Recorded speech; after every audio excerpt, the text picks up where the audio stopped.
Salut tout le monde!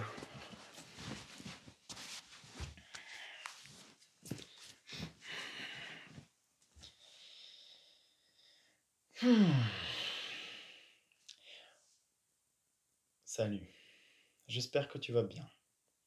Aujourd'hui, je voudrais faire une vidéo yoga. Qu'est-ce que c'est le yoga? Tout simplement. J'ai eu une demande de Catherine de faire une vidéo comment moi je comprends les yama et niyama. J'ai accepté ce challenge et par contre, je voudrais commencer par le yoga. Qu'est-ce que c'est le yoga? Et ensuite faire les vidéos sur les yama et niyama. Qu'est-ce que c'est yoga? Yoga, c'est simple. Euh, on entend déjà beaucoup de choses. Du coup, ce qu'on a entendu, on passe à d'autres choses. Ce qu'on entend rarement, et moi je l'ai entendu qu'une fois de ma vie de ma prof, c'est que le mot yoga veut dire aussi samadhi.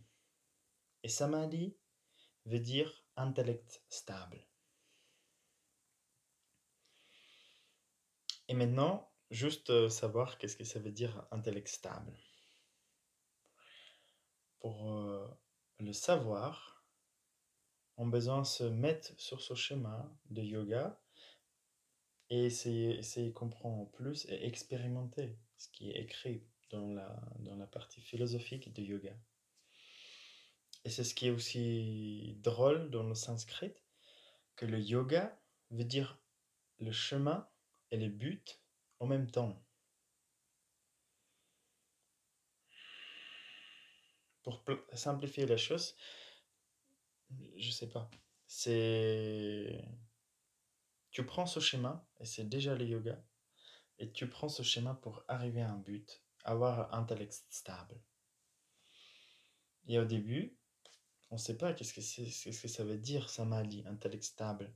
Ça peut nous paraître très lointain. Dans le premier temps, j'ai envie de dire que pour moi, pour ma compréhension, yoga, c'est vraiment découvrir qui nous sommes et l'expérimenter aussi, qui nous sommes véritablement.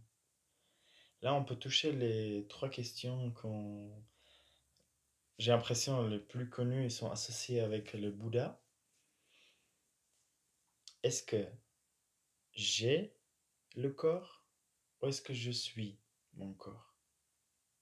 Est-ce que j'ai les pensées ou est-ce que je suis mes pensées? Ou est-ce que j'ai les émotions ou est-ce que je suis mes émotions? Et je trouve ça change quand tu te poses cette question pour toi-même, quand tu es calme. Vraiment que tu essayes de ressentir, mais pour de vrai, ces questions.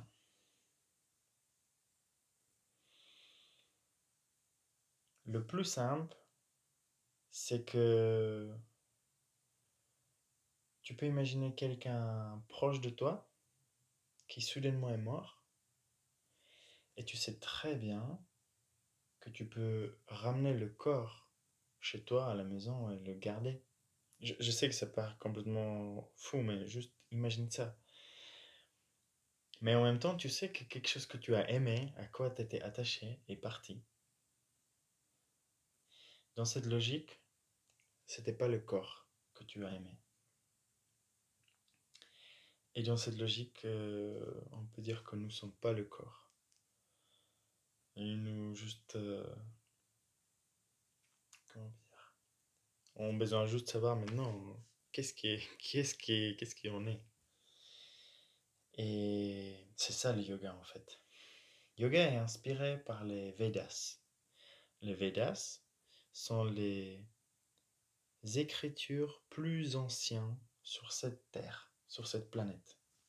Il n'y a pas une écriture plus âgée sur cette terre. Et cette écriture ne parle pas de jardinage, du cuisine, comment faire une maison, comment devenir riche, etc., etc. Cette écriture parle comment découvrir qui nous sommes. Ça, c'est assez ouf.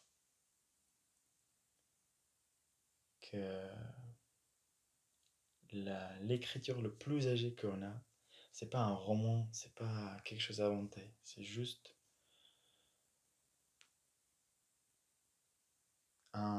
je dirais un manuel, un GPS de savoir qui nous sommes. Voilà. Après, je dirais, de nouveau, c'est ma compréhension. On a une version simplifiée et plus visée dans le yoga qui s'appelle les Yoga Sutras de Patanjali. Et justement,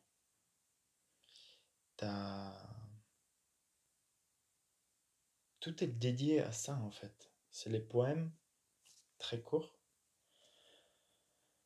qui c'est bien avoir quelqu'un qui comprend, qui peut t'expliquer en fait. Parce que c'est une sagesse condensée dans les poèmes en fait, dans une phrase. Et ça aide énormément si quelqu'un qui connaît déjà peut faire explication de cette phrase. Parce que comme on a chacun un niveau de compréhension différent, on peut l'interpréter différemment. Voilà.